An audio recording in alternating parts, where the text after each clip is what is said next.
प्रणिपत्यवर्धमानं प्रश्नोत्तररत्नमालिकां वक्ष्ये नागनरामरवन्द्यं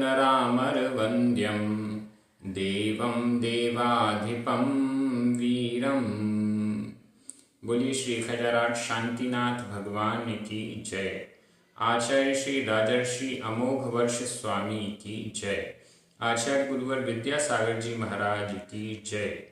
मुनि पुंगव श्री 108 सुधा सागर जी महाराज की जय। हम सभी बड़े सौभाग्यशाली हैं जो हमें आचार्य राजर्षि अमोघ वर्ष के द्वारा रचित महान ग्रंथ प्रश्नोत्तर रत्नमालिका के स्वाध्याय का अवसर मिल रहा है।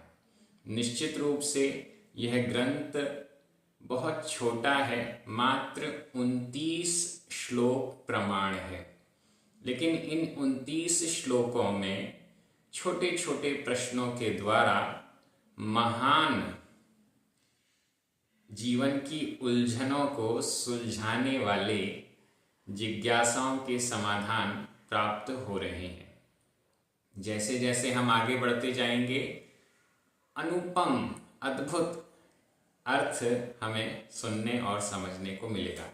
कल हमने मंगलाचरण किया था। कल हमने ये भी चर्चा की थी कि कैसे बहुमान पूर्वक हमें ग्रंथ का स्वाध्याय करना है। मात्र 15 दिनों में यह ग्रंथ पूर्ण हो जाएगा। आप सभी ने निश्चित रूप से कोई ना कोई नियम ले लिया होगा और कमेंट बॉक्स में लिख रहे होंगे। यदि अभी तक आपने नहीं लिखा है तो जरूर लिख दीजिएगा। अपने नियमों से सबको अवगत कराइए। चलिए प्रारंभ करते हैं। आज 2 गाथाओं का 2 श्लोकों का अध्ययन होगा। क्रमशः श्लोक क्रमांक 2 और 3 ये दोनों बहुत सरल हैं और जो प्रश्नोत्तर की शैली जिसकी चर्चा इस ग्रंथ में होनी है वो भी तीसरे श्लोक से प्रारंभ हो जाएगा। निश्चित रूप से जिस तरीके से आप पढ़ रहे हैं आपको ये श्लोक भी याद होते जा रहे होंगे। श्लोक के एक एक शब्द का अर्थ भी आपको समझ में आ रहा होगा। अपनी प्रतिक्रिया कमेंट बॉक्स में जरूर लिखें। चलिए प्रारंभ करते हैं। श्लोक क्रमांक 2। कह कह खलु खलु नालंक्रियते नालंक्रियते। यहाँ पर ला के ऊपर बिंदी है, इसको अंगा करके भी लिख सकते हैं, आधा अंगा। नालंक्रियते। दृष्टादृष्टार्थ दृष्टादृष्टार्थ साधन पटीयान। यहाँ ना आधा है, पटीयान पटीयान ऐसा नहीं बोल रहे हैं, पटीयान। दृष्टादृष्टार्थ साधन पटीयान। कंठ कंठ स्थितया स्थितया कंठ स्थितया विमल प्रश्नोत्तर रत्नमालिकया रत्नमालिकया प्रश्नोत्तर रत्नमालिकया। कह खलु नालंक्रियते कह खलु नालंक्रियते दृष्टादृष्टार्थ साधन पटीयान दृष्टादृष्टार्थ साधन पटीयान।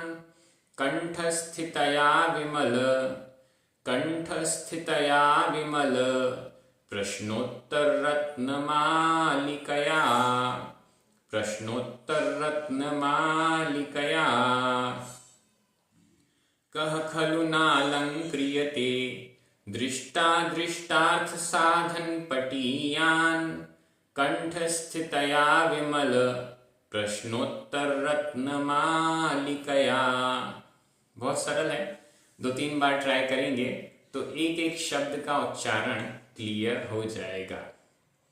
पहले श्लोक में मंगलाचरण किया गया, वहां पर भी प्रश्नोत्तर रत्नमालिका को कहूंगा ऐसी प्रतिज्ञा आचार्य राजर्षि अमोघ वर्ष जी ने की।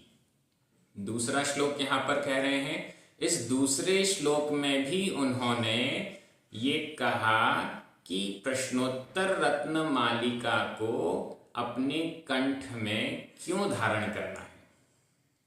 प्रश्नोत्तर रूपी रत्नों की इस माला को, क्योंकि माला कहाँ पर धारण की जाती है, कंठ में, गले में माला धारण की जाती है, तो ये प्रश्नोत्तर रूपी रत्नों की माला को हमको कंठ में क्यों धारण करना है, उसका यहाँ पर बहुत अच्छे से उल्लेख किया गया है। कौन ऐसा व्यक्ति है जो इस माला को धारण नहीं करेगा। बहुत अच्छा अर्थ है, देखिएगा। कह मतलब कौन, कह कौन, खलु निश्चित रूप से। खलु यह अव्यय होता है, इसका अर्थ अलग अलग जगह अलग तरीके से लगाया जा सकता है। यहां पर है निश्चित रूप से। कौन निश्चित रूप से नालंक्रियते।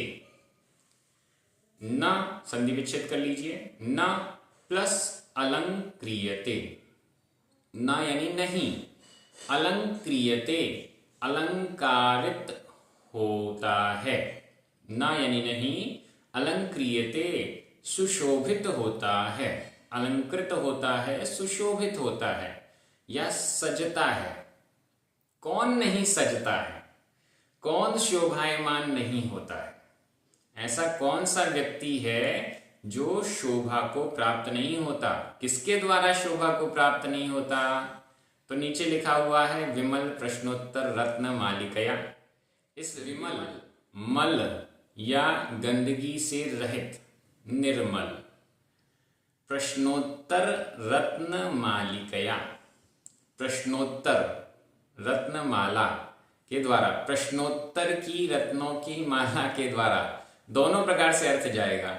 इस प्रश्नोत्तर रत्नमाला रूप ग्रंथ के द्वारा, और दूसरा प्रश्नोत्तर रूप रत्नों की माला के द्वारा। कौन अपने आप को शोभायमान नहीं करता है, अर्थात सभी करते हैं। अगर कोई रत्नों की माला हमको मिल जाए तो हम क्या करेंगे। सबसे पहले मान लीजिए किसी ज्वेलरी की दुकान में गए और वहां कोई रत्नों की माला देखी, तो सबसे पहले क्या करेंगे, उसको हाथ में उठाएंगे और अपने गले में लगा के देखेंगे। ऐसा कौन व्यक्ति है, यही बात यहाँ कह रहे हैं, ऐसा कौन व्यक्ति है जिसको ये रत्नों की माला मिले और इस रत्नों की माला को वो अपने कंठ में धारण करके शोभायमान ना हो। ऐसा कोई व्यक्ति नहीं है। अब यहां पर कह का विशेषण, कौन का विशेषण, दृष्टा दृष्टार्थ साधन पटीयान।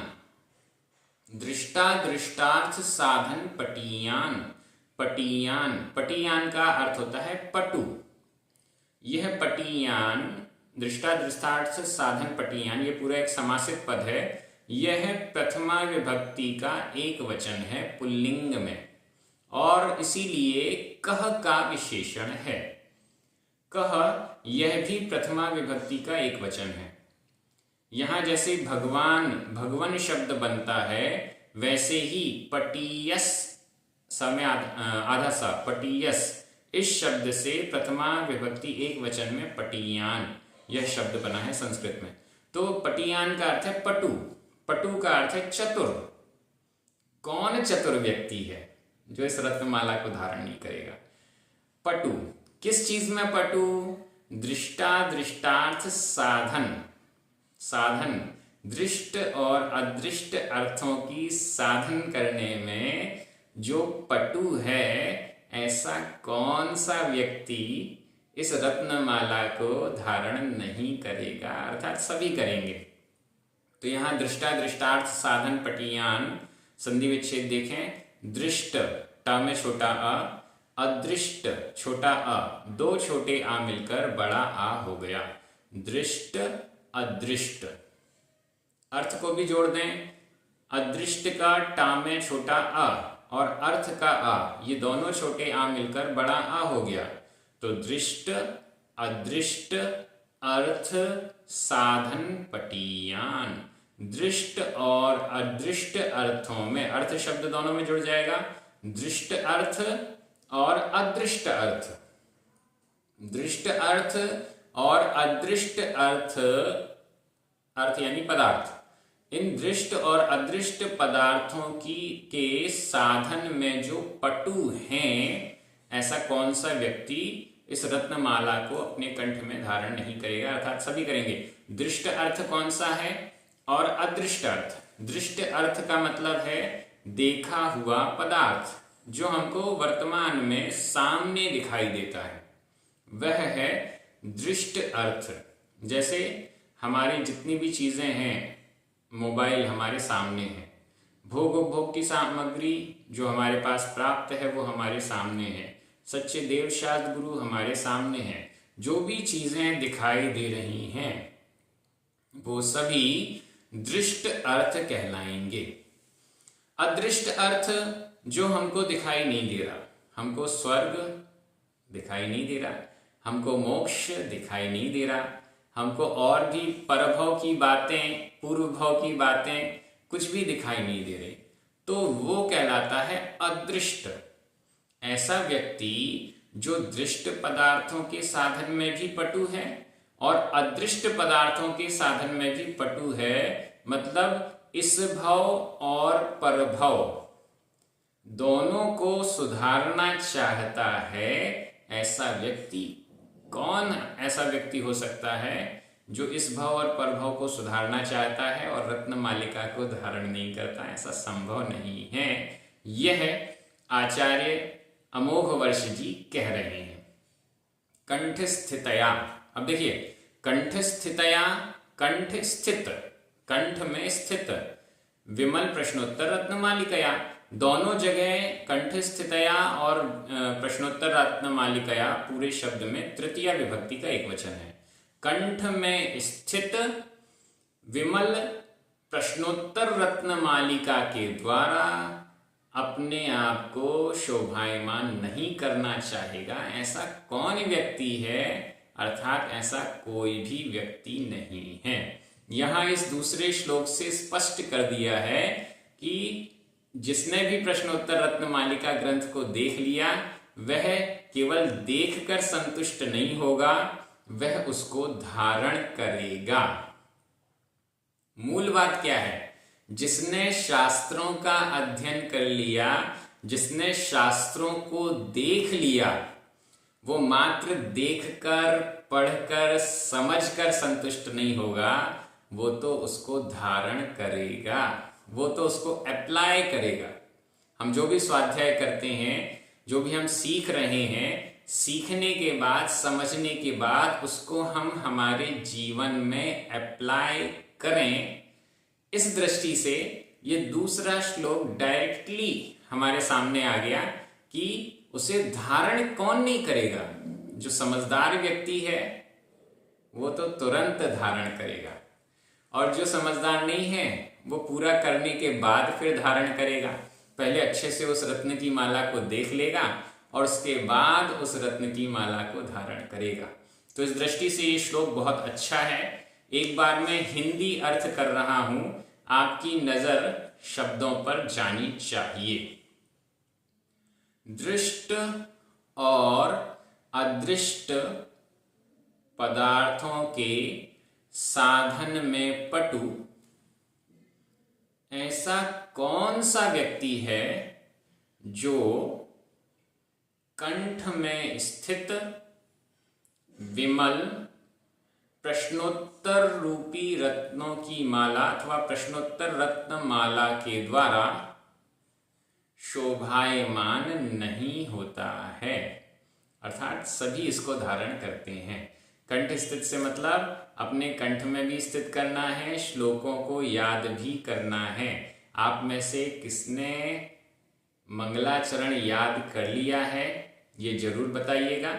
2-3 दिन के अंदर तो सभी को याद हो जाना चाहिए, कम से कम मंगलाचरण तो याद होना चाहिए।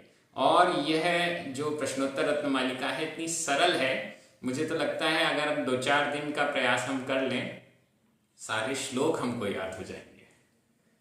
चलिए, तो ये दूसरा श्लोक कंप्लीट हो गया है। अब हम तीसरे श्लोक की ओर चलते हैं। तीसरा श्लोक भी बहुत अच्छा है, बड़ा आनंद आएगा, देखिएगा। उच्चारण करते हैं। भगवन, भगवन आधा न, भगवन, न पूरा नहीं है, भगवन। किमुपादेयम, किमुपादेयम। अब यहाँ पर उच्चारण में हमको ध्यान देना है। कि मुपादेयम, कि मुपादेयम, किमुपादेयम। गुरुवचनम, गुरुवचनम। हेयमपि, अब यहाँ भी हेयमपि, हेयम पी ऐसा नहीं बोल रहे हैं, हेयम पी ऐसा नहीं बोल रहे हैं। अगर हम ऐसा बोलेंगे हेयम पी तो या में आधा माँ हो जाएगा, माँ पूरा नहीं रह पाएगा। हेयमपि ऐसे बोलना है। च कि मकार्यम, कि मकार्यम, कि मकार्यम। को गुरु रधिगत तत्वः, गुरु रधिगत तत्वः। यहाँ पर भी रधिगत ऐसा बोलना है। अभी जब अपन संधि विच्छेद करेंगे तो समझ में आएगा कि ऐसा उच्चारण क्यों किया जा रहा है। सत्व हिताभ्युद्यतः, सत्व हिताभ्युद्यतः। आधा भ और य में उ की मात्रा, भ्यू। फिर द्यतः, द्य, ये ध्य नहीं है, आधा धा और या नहीं है, ये द्य है, आधा दा और या। विद्या नहीं बोलते, विद्या, विद्या। सत्वहिताभ्युद्यतः सततम, सततम, आधा म है। भगवन् किमुपादेयम्, भगवन् किमुपादेयम्। गुरुवचनं हेयमपि च किमकार्यम्, गुरुवचनं हेयमपि च किमकार्यम्। को गुरुरधिगत तत्वः, को गुरुरधिगत तत्वः। सत्वहिताभ्युद्यतः सततम, सत्वहिताभ्युद्यतः सततम। बहुत अच्छा ये श्लोक है। भगवन, हे भगवान। आचार्य अमोघवर्ष जी कह रहे हैं, हे भगवान। किमुपादेयम, उपादेय क्या है? हे भगवान, मतलब यहाँ पर जैसे समव शरण में बैठकर गणधर स्वामी 60,000 प्रश्न तीर्थंकर भगवान से करते हैं। हे भगवान, अब उन्हीं 60,000 प्रश्नों में से 63 प्रश्न हमारे सामने आ रहे हैं। हे भगवान, हे तीर्थंकर भगवान, हे वर्धमान महावीर स्वामी। किमुपादेयम, किमुपादेयम का संधि विच्छेद कर लें। किम आधा म, उपादेयम उ, आधा माँ और उ मिलकर माँ में उ की मात्रा हो गई। किम, किम यानी क्या। उपादेयम, उपादेय। हे भगवान, उपादेय क्या है?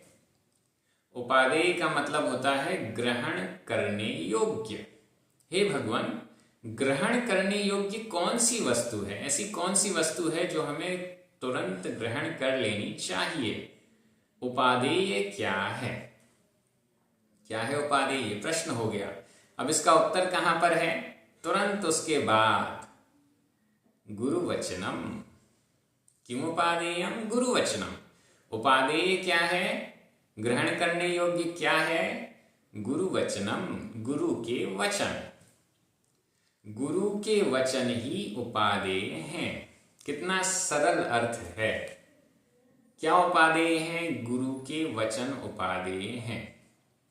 गुरु कौन है, ये भी प्रश्न आपके मन में आएगा। इसलिए अगला प्रश्न अगली लाइन में, मतलब तीसरे चरण में को गुरु ऐसा लिखकर गुरु कौन होता है ये भी पूछ लिया गया है।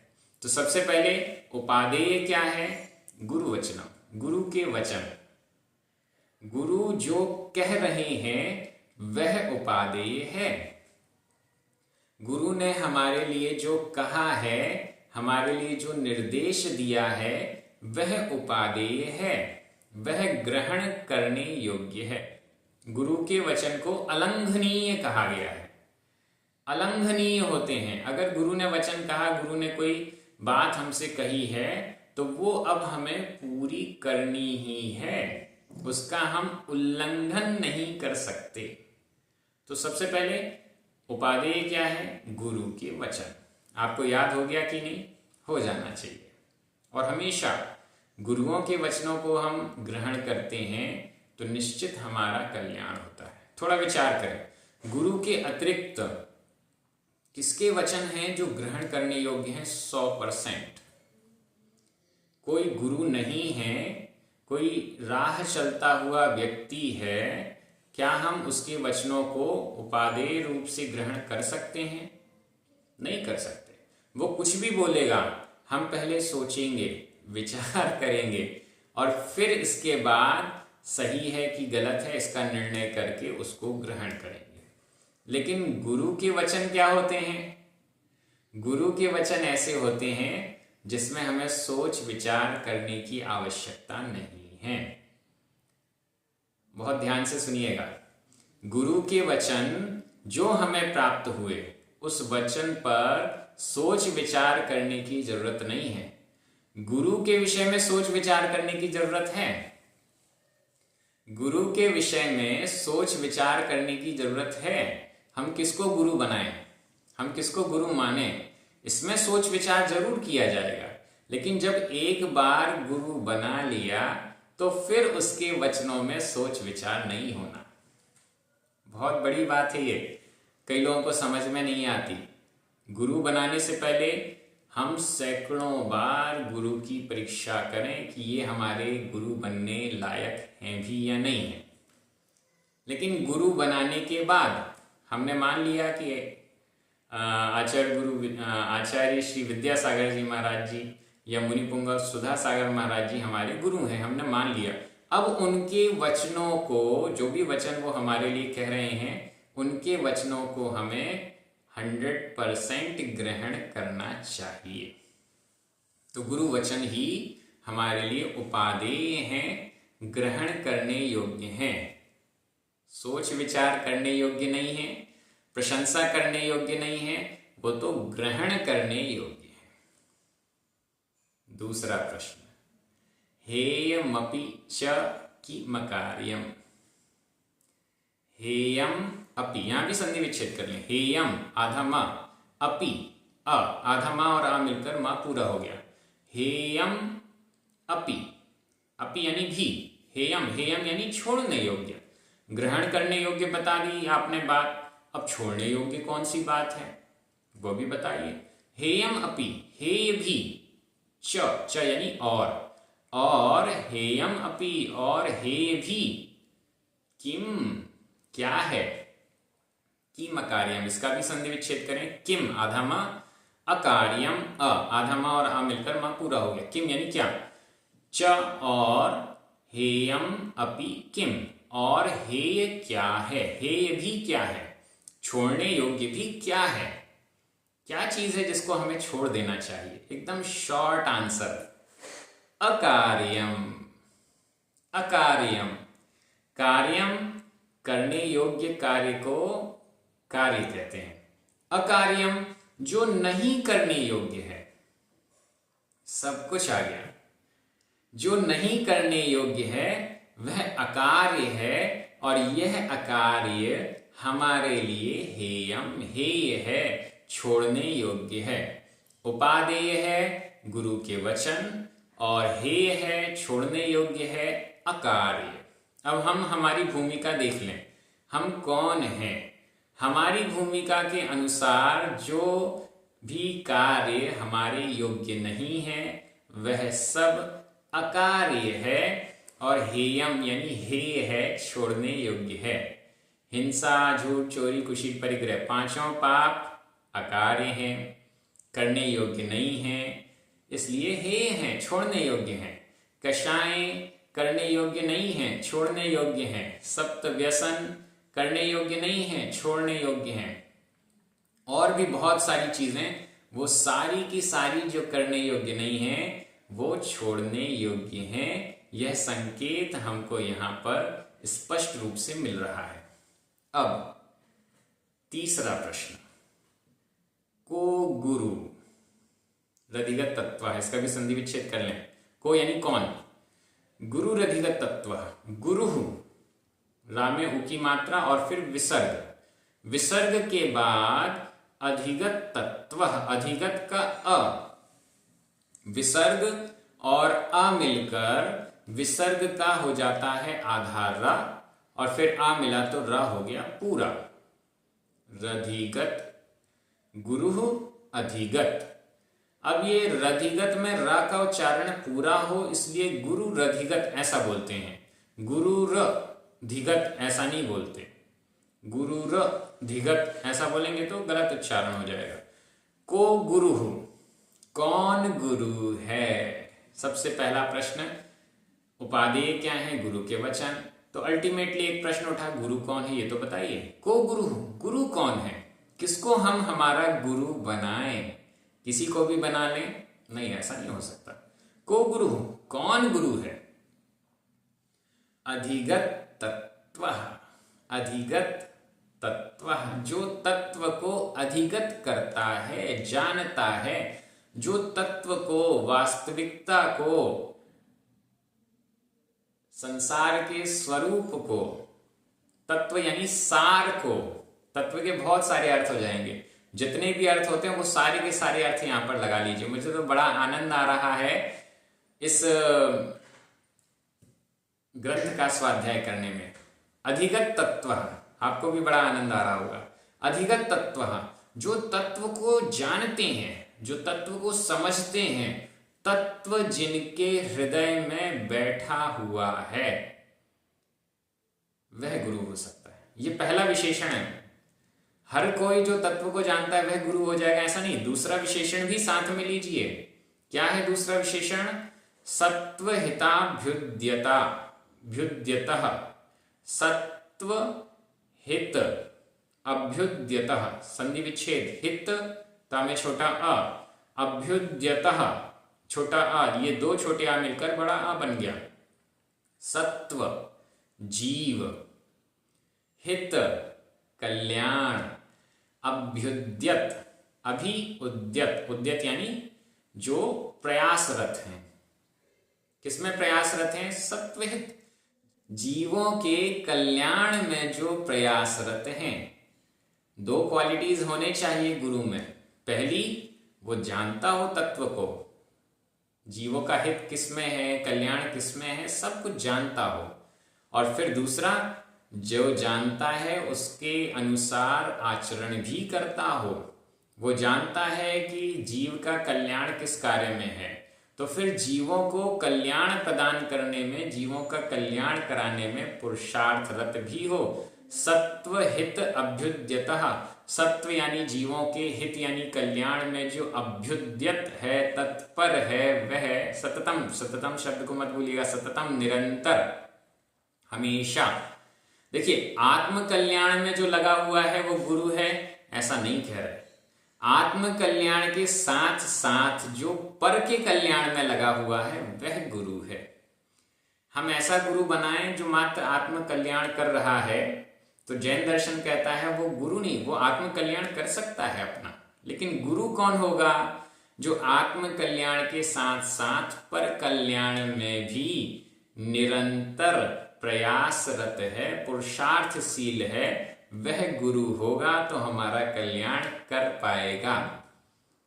ये जितने भी श्लोक आ रहे हैं, जो भी प्रश्नोत्तर आ रहे हैं, बड़ा चिंतन करने के लिए है और आप बहुत विचार कीजिएगा। जो भी नया चिंतन आपके दिमाग में आता है वो कमेंट बॉक्स में जरूर लिखिएगा। मैं एक बार इसका हिंदी अर्थ कर रहा हूं, आपकी नजर शब्दों पर जानी चाहिए। हे भगवान, उपादेय क्या है? गुरु के वचन। और हेय भी क्या है? अकार्य। गुरु कौन है? जो निरंतर तत्वों का ज्ञाता है और सत्व कल्याण में प्रयासरत, पुरुषार्थरत है, वह गुरु होता है। इस प्रकार से ये दोनों श्लोकों का अर्थ हो गया। आपको बहुत अच्छा लग रहा होगा, बड़ा सरल लग रहा होगा, आपका चिंतन मनन भी चालू हो गया होगा।